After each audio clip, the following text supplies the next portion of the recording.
Boa noite, jovens. Começando nossa aula de hoje sobre energia. No caso, vai abordar vários tópicos, desde energia cinética, relação entre energia e trabalho, que é o teorema do trabalho e energia cinética, até o princípio da conservação da energia para um sistema isolado e de maneira geral. Então vamos lá. Como sempre, eu gosto de colocar um sumário para a gente se organizar e ver a sequência e não se perder. Como está aí, desde o trabalho mais baixo de uma força constante, passando por uma força variável, a representação gráfica, teorema do trabalho e energia cinética, energia potencial, gravitacional e elástica, os dois tipos de potencial, até o princípio da conservação da energia. E no final, essa lista, que tem 7 questões, não é para ser feita aqui no slide comentado.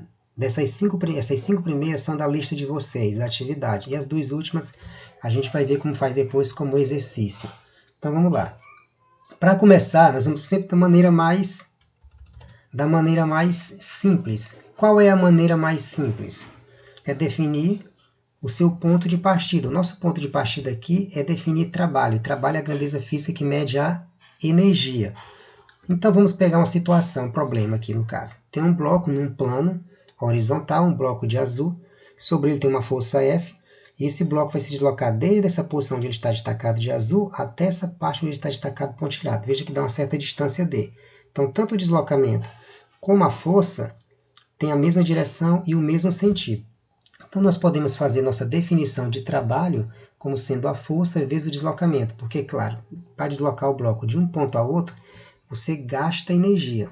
Ou quem executou gasta energia. Então, o trabalho ele mede justamente esse gasto de energia, que, logicamente, quanto maior a distância, maior o gasto de energia, quanto maior a força aplicada, maior o gasto de energia. Então, há uma proporção direta entre o trabalho e essas duas grandezas, no caso.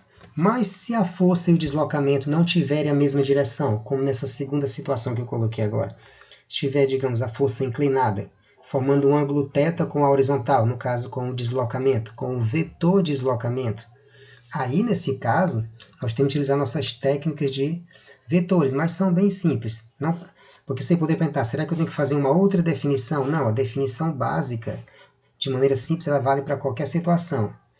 Basta lembrar que esse produto entre força e deslocamento é um produto escalar.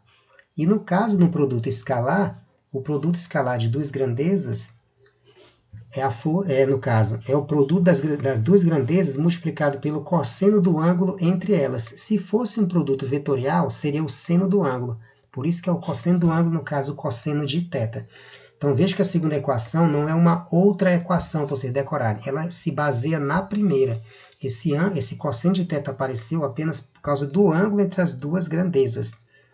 Mas ele também está incluído na primeira relação. É porque como o ângulo é zero, já que o deslocamento e a força na primeira situação estão na mesma direção e sentido, o ângulo é zero e o cosseno de zero é 1. Por isso que não está incluído na definição básica, porque não tem necessidade. Pronto.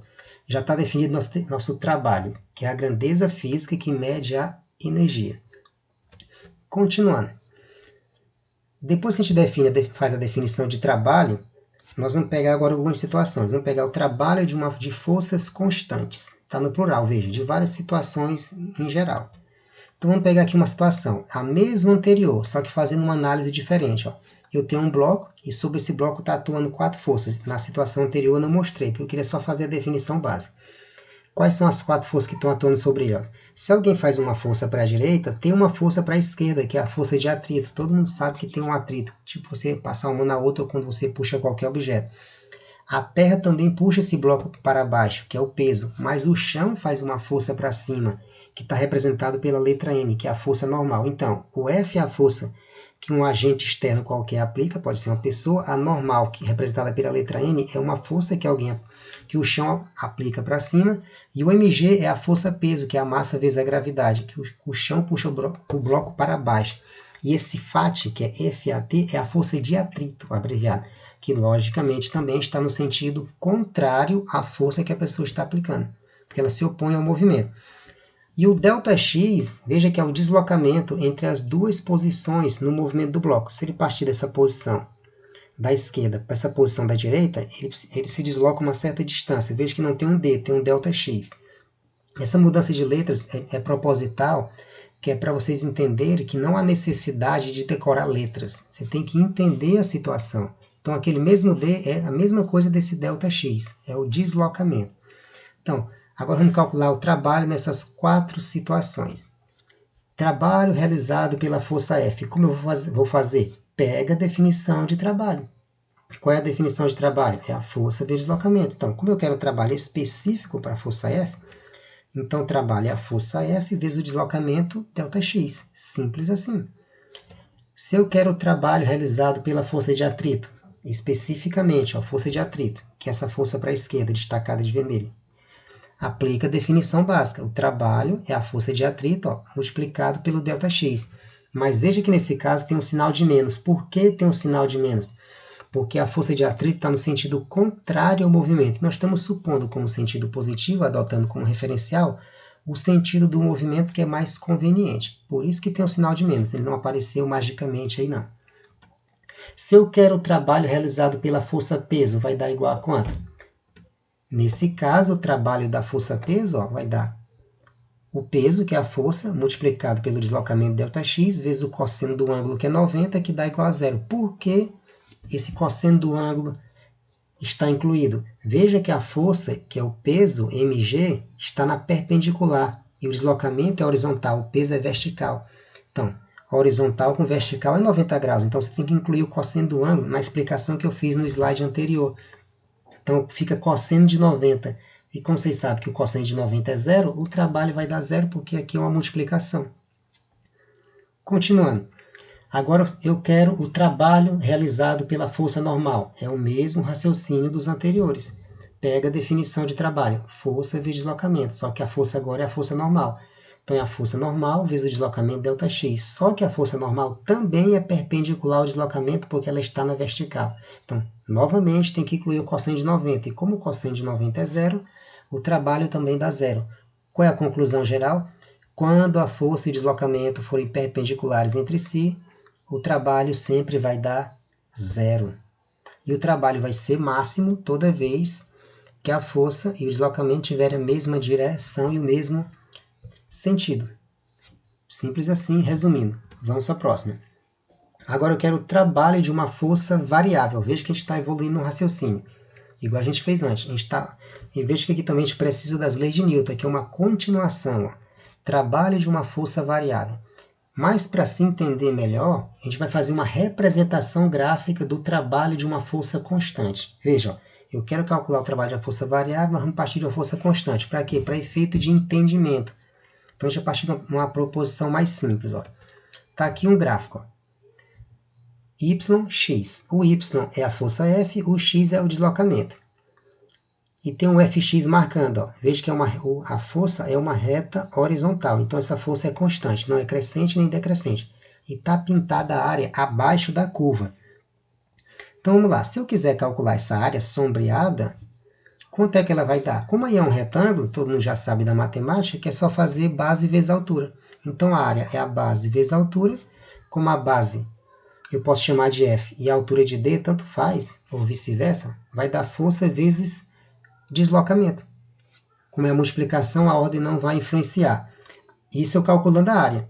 Mas como aqui é um gráfico força e deslocamento, vocês devem lembrar dos slides anteriores, que o trabalho é calculado utilizando força e deslocamento. Então vamos calcular o trabalho utilizando essas grandezas. O trabalho, no caso, por definição, vai ser quem? Força vezes deslocamento, só que o deslocamento é o ΔX. Mas o ΔX no gráfico é o D, substituindo o ΔX pelo D, fica F vezes D. Conclusão. Comparando a primeira equação com a segunda, veja que as duas chegam no mesmo resultado, força vezes deslocamento. Então, eu posso concluir, então, que o trabalho é exatamente igual à área sobre a curva, o que deu igual à área. Então, o trabalho é igual à área, como está concluindo aí no final. Isso é uma conclusão. Por que eu peguei esse exemplo aqui? Vocês vão já entender. Porque é o exemplo mais simples. Então, agora vamos fazer o nosso exemplo, a representação gráfica do trabalho de uma força variável. Até aqui, novamente, eu vou partir de um exemplo mais simples, até chegar no definitivo. Peguei novamente outro gráfico. Veja que a força agora não é constante, ela é crescente, então é a força variável, que ela está aumentando, no caso aí de 20 para 40. E o deslocamento vai de 6 para 0. Mas, se eu pintar a área sob essa curva, toda vermelhinha aí, dá para ver que essa figura não é um retângulo como anteriormente, é um trapézio. E o trapézio tem como medida base maior, base menor e a altura que eu estou chamando de H, como simbolizado aí. E como eu já defini, como nós já analisamos na situação anterior, deu para concluir que o trabalho é igual à área. Como no caso aqui é um trapézio, mas a definição continua valendo, o trabalho é igual à área. Mas essa área é um trapézio, base maior mais base menor, multiplica pela altura e divide por 2. Aí substitui os valores. Quem é a base maior? 40. Quem é a base menor? 20. Quem é a altura? 6. 40 mais 20 é 60 e 6 para 2 dá 3. Então eu vou ter 60 vezes 3, 60 vezes 3 dá 180. No caso, o trabalho especificamente para essa força variável é 180 joules. Então veja que é uma força variável, só que essa força ela está variando linearmente, porque é uma linha reta. Mas quando não for um crescimento linear ou decrescimento, não importa, que é justamente o nosso exemplo 2 agora, que eu quero a nossa representação geral agora, ó, caso mais geral. Seja uma força qualquer f de x. Por que eu estou chamando f de x? Porque ela é dependente da posição x, ela varia de acordo com a posição. Então, seja F uma força Fx, a força resultante que atua sobre uma partícula qualquer de massa m. Tipo aquele bloco. Uma força está atuando num bloco qualquer de massa m. Eu apenas estou chamando uma partícula qualquer. Pronto. Aí está agora a representação gráfica de uma força atuando sobre essa partícula. Veja que essa força não é constante e ela não está variando de maneira linear. Está uma curva. Então, não dá retângulo, não dá trapézio. Então, eu não posso utilizar aquelas continhas básicas do ensino médio, pegar a areazinha e calcular de maneira simples. O que fazer? Logicamente, eu tenho que utilizar técnicas mais detalhadas, no caso aqui, cálculo diferencial e integral. A primeira coisa é você pegar essa área e subdividir em pequenos retângulos, variando desde x2 ou de x1 até x2. Ou seja, você pega esse intervalo de x2 a x1 e subdivide em pequenos intervalos, ó, que eu vou chamar de ΔXi, cada fraçãozinha. Ó. Ou seja, estamos fazendo vários cortes, como representado agora no segundo gráfico. Esse segundo gráfico é o mesmo anterior, só que feito vários cortes. Ó, e aparece vários retângulos. A largura de cada retângulo é esse ΔXi. E veja que se a gente pegar a força, essa força Fi, ela muda de acordo com a posição da onde eu pego o ΔXi, ou seja, dependendo do retângulo, a força muda. E, logicamente, se a força muda, ela é variável. Não posso fazer aquela continha simples. Eu vou ter vários retângulos de alturas diferentes, vários comprimentos, várias larguras diferentes. Mas se eu pegar a definição de trabalho e aplicar nessa relação, como eu estou dividindo essa área da esquerda e transformando nessa área da direita, eu vou ter vários retângulos. Pode ser 100, 200, milhares, não importa. Então, no caso, como a gente já sabe que o trabalho é igual à área, basta eu juntar todas as áreas do retângulo, que eu vou ter a área total, e logicamente eu tenho o trabalho, porque o trabalho é igual à área. Então, o trabalho nada mais é do que a força vezes deslocamento novamente. Só que não posso fazer um produto direto, eu tenho que fazer um somatório. Por quê? Porque eu tenho que somar todos os retângulos, ou seja, trabalho, força vezes deslocamento continua válido, só que eu estou fazendo um somatório de todos esses produtos. Mas tem um detalhe, se eu fizer o ΔXi, que é a largura de cada retângulo, no limite tendendo a zero, ou seja, o mais estreito possível no limite, eu transformo esse somatório em quê? Numa integral. Então, o trabalho vai ser a integral desde a posição inicial, que é x1, até a posição final, x2, que são os limites de integração, de f de x dx. Ó. Veja que é a mesma relação lá do começo, trabalho, força vezes deslocamento, só que na forma diferencial, ou seja, está dentro da integral. Porque, no caso, é a única maneira da gente calcular essa força variável, que, no caso, não seja de maneira linear. Porque antes era linear, é mais fácil. Nesse caso, não é. Então, nesse caso, você só faz pela integral, como eu expliquei aqui agora. Então, todos os problemas que caírem nessa situação, tem que fazer dessa maneira. Continuando. Teorema do trabalho e energia cinética. O que é a energia cinética? A energia cinética é a energia de movimento. Por isso que eu coloquei esses dois tópicos para ficar bem claro. Como a primeira parte eu expliquei bem detalhado, agora não precisa mais fazer tanto, agora é só dar sequência. Então, peguei aqui uma situação aleatória, uma imagem ilustrativa. João, Pedro e Paulo. João e Pedro estão a 1 metro por segundo, se movendo para a direita, e o Paulo está a 2 metros por segundo. Veja que está marcado da esquerda para a direita. O ponto zero está no lado esquerdo do eixo, como se fosse aquela reta numérica, nosso referencial. Então, se eu quiser calcular a energia cinética, que é a energia de movimento do João, do Pedro e do Paulo, como eu vou fazer esse cálculo? Todo cálculo de energia você pode partir lá da definição de trabalho. Então, para calcular essa energia cinética e definir uma expressão para a gente utilizar várias vezes para energia cinética, para não precisar sair do começo toda vez, vamos lá. Peguei essa situação ilustrativa aqui, apenas para aguçar a mente de vocês, ó, e pegamos a definição de trabalho, que é força vezes deslocamento, só que na forma integral, como a gente fez agora há pouco. E veja que eu substituí o x1 e x2 por xi e xf, ou seja, o x inicial e x final, que fica na representação mais interessante, que é a posição inicial e a posição final. Então, como vocês sabem que de acordo com a segunda lei de Newton, a força é a massa de aceleração, o que nós temos que fazer agora é só substituir, como eu coloquei, ó, substitui a força pela segunda lei de Newton, que é a força, que é a massa vezes a aceleração. Então, nós vamos ficar aqui, o trabalho, ó, é a integral de xi a xf, ó, que é a massa vezes a aceleração.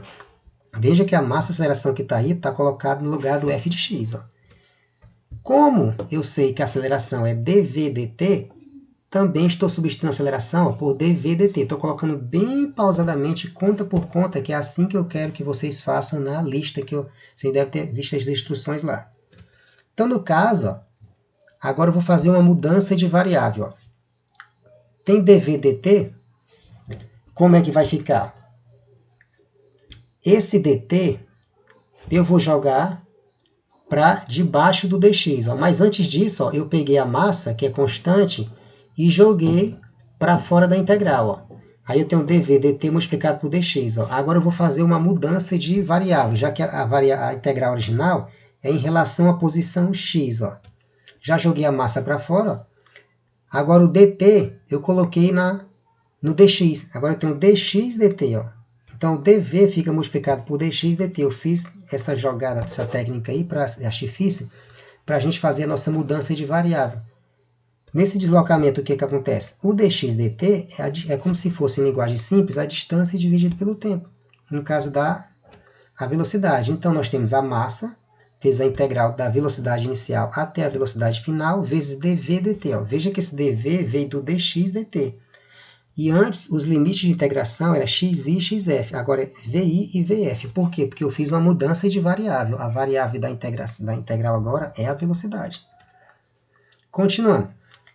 Essa integral, que é a integral de v, como vocês devem saber da integral, vai ficar v quadrado sobre 2. Porque como o expoente da integral é 1, 1 mais 1, 2, então esse 2 vai para baixo, fica 2 para 2, né? Então, v quadrado sobre 2. Os limites da integração são v e vf, só é substituir na velocidade. Quando substituir, fica a massa, 1 meio da massa, que estou jogando 1 meio para fora, vezes a velocidade final quadrada, menos a velocidade inicial quadrada, que é a integração simples. Eu coloquei bem detalhado, que é para demonstrar como eu quero na lista para vocês. Então, colocando bem destacado agora, 1 meio, eu coloquei a fração para cada um, fazendo o produto, a propriedade distributiva aqui, multiplicando de fora pelo de dentro. Então, fica 1 meio de mv quadrado menos 1 meio de mv quadrado. Só que um é a velocidade final e o outro é a velocidade inicial. Então, cada um desses termos eu vou chamar de k. Só que um vai ser o kf e o outro vai ser o ki. Estou definindo aqui uma letrinha para esses termos. Então, no caso, como eu chamei um de kf e outro de ki, então o trabalho é igual a ΔK, ou seja, uma variação. Mas, então, quem é esse k? O k é justamente esse 1 meio de mv quadrado, ou seja, o k vai ser a nossa energia cinética. Então, W igual a ΔK é o teorema do trabalho energia cinética que a gente vê lá no ensino médio. Então, aqui no caso, está na linguagem diferencial. Veja que não precisa fazer aquele monte de artifício que a gente faz no ensino médio. Aqui a gente vai de maneira direta na integral. E vamos para o próximo. Esse aqui foi o primeiro tipo de energia. Agora vamos para a energia potencial. Só que no caso da energia potencial, nós temos dois tipos de energia potencial. Tem a gravitacional e tem a elástica. No caso da energia potencial gravitacional, vamos supor duas situações. Primeiro, um corpo subindo. Então, veja que está o eixo Y, como no gráfico. Não precisa colocar o eixo X horizontal, já que o movimento é só vertical. Então, vamos supor que essa bolinha vermelha, que é uma partícula, está subindo, de baixo para cima, do início até o ponto final. E esse mg é a gravidade. Ou seja, a força da gravidade está no sentido contrário que a força peso. Esse dr são os deslocamentos que ela vai fazendo para cima, infinitesimais, ou seja, pequenos deslocamentos, falando em linguagem diferencial. Então, se eu quiser calcular a energia potencial gravitacional, mais uma vez eu tenho que partir lá da definição de trabalho, porque o trabalho mede a energia. Então, o trabalho vai ser quem? Vai ser a integral de f dy em relação a quem? yi e yf. Para quem não entendeu, ó, veja que eu só mudei as letras. Ao invés de colocar x, tem um y, porque agora é na vertical. Por isso que no lugar do dy também tem no lugar do dx tem o dy. Outro detalhe, veja que eu não chamei de f de y, igual eu chamei antes de f de x, porque essa força, o peso, ela não depende da posição, ela é constante. Ela depende só da gravidade. Então, se a gente substituir o peso no lugar da força, vai ficar menos mg. Ó. Veja que não é positivo. Por que esse sinal de menos? Porque o peso está no sentido contrário ao deslocamento. No caso, contrário ao referencial que a gente colocou para cima. Ó. Então, menos mg. Como o mg eu posso colocar para fora, que é constante, então fica menos mg a integral de dy. Como não tem nenhuma variável aí na integral, é porque tem o número 1. E a integral de 1 é o próprio y, que é o derivando. Então, fica, o trabalho é menos g vezes quem? Yf menos yi, que são as posições inicial e final. Como eu tenho uma variação, então o trabalho é menos g delta y. Veja que o trabalho na subida, ou seja, o trabalho da força-peso, é negativo, que é justamente a energia potencial gravitacional. E se fizermos essa mesma análise na descida?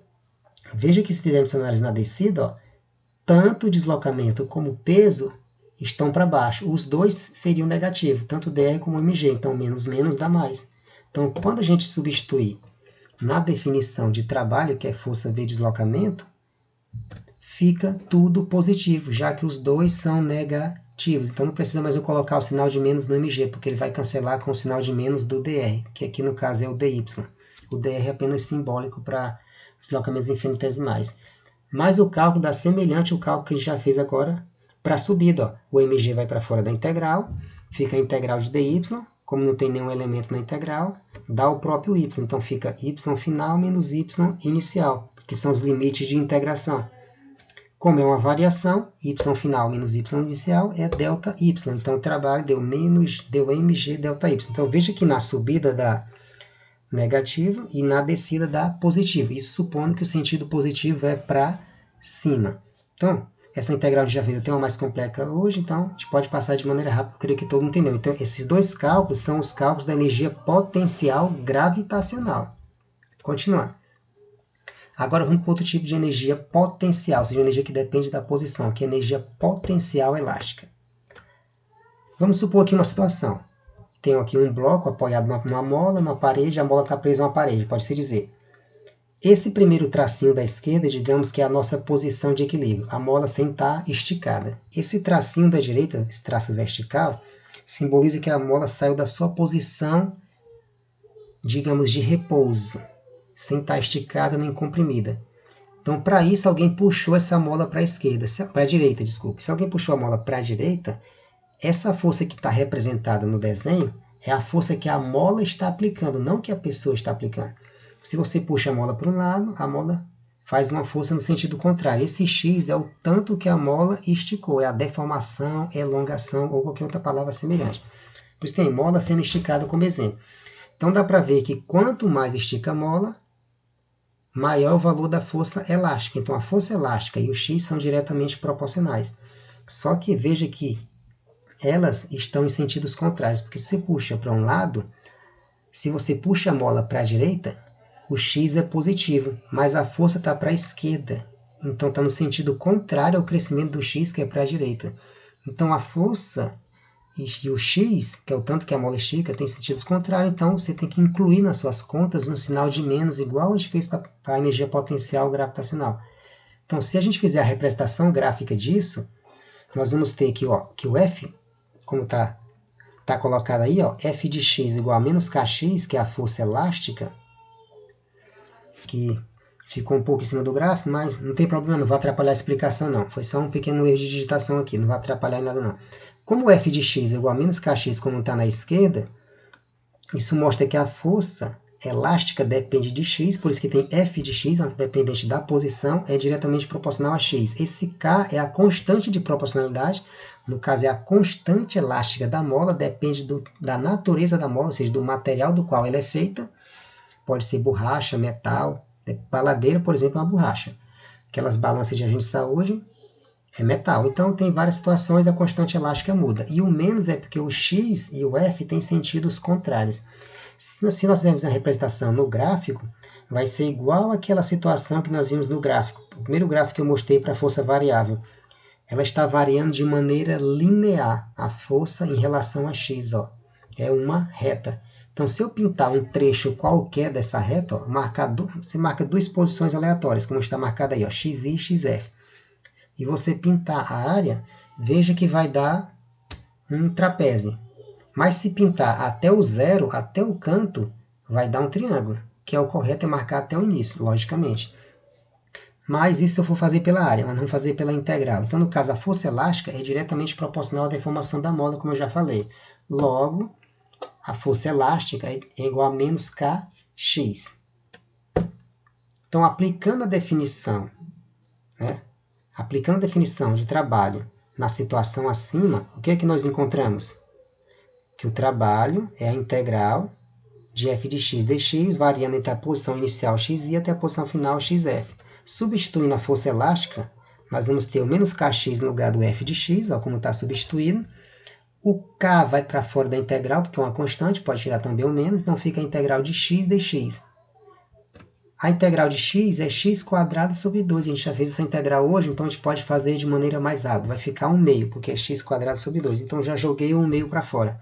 Então fica 1/2 de k vezes x² menos x². Só que é o x final menos o x inicial. Então esse é o trabalho da força elástica, que no caso é a energia potencial elástica. Então você calcula dessa maneira, que é bem mais simples.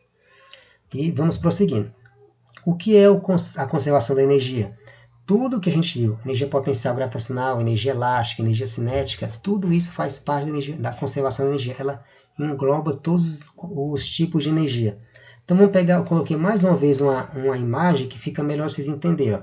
Imagina que tem uma subida, o carro está subindo, então, como eu expliquei lá no início, a energia de movimento é a energia cinética. Quando ele sobe até o topo, digamos, dessa rampa, digamos, uma pequena montanha, um morro, ele vai ganhando energia potencial gravitacional, como a gente viu agora há pouco, na subida. Ele ganha energia gravitacional.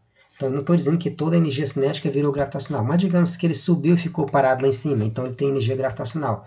Quando ele descer, no movimento de descida, logicamente, ele tem energia cinética. Então, o que está acontecendo? A energia ela não se perde, a energia ela se transforma de uma forma em outra, ela nunca se perde. Então, energia é um conceito que vai muito além dessa parte da mecânica que a gente viu aqui. Ela permanece útil também na mecânica quântica, relatividade, eletromagnetismo e outras áreas do conhecimento. É uma lei geral. Então, a conservação da energia total de um sistema isolado é uma lei fundamental da natureza. Então, nosso slide comentado era só até aqui. Aquela outra parte que eu falei são só as questões que a gente faz depois. Então, boa noite a todos.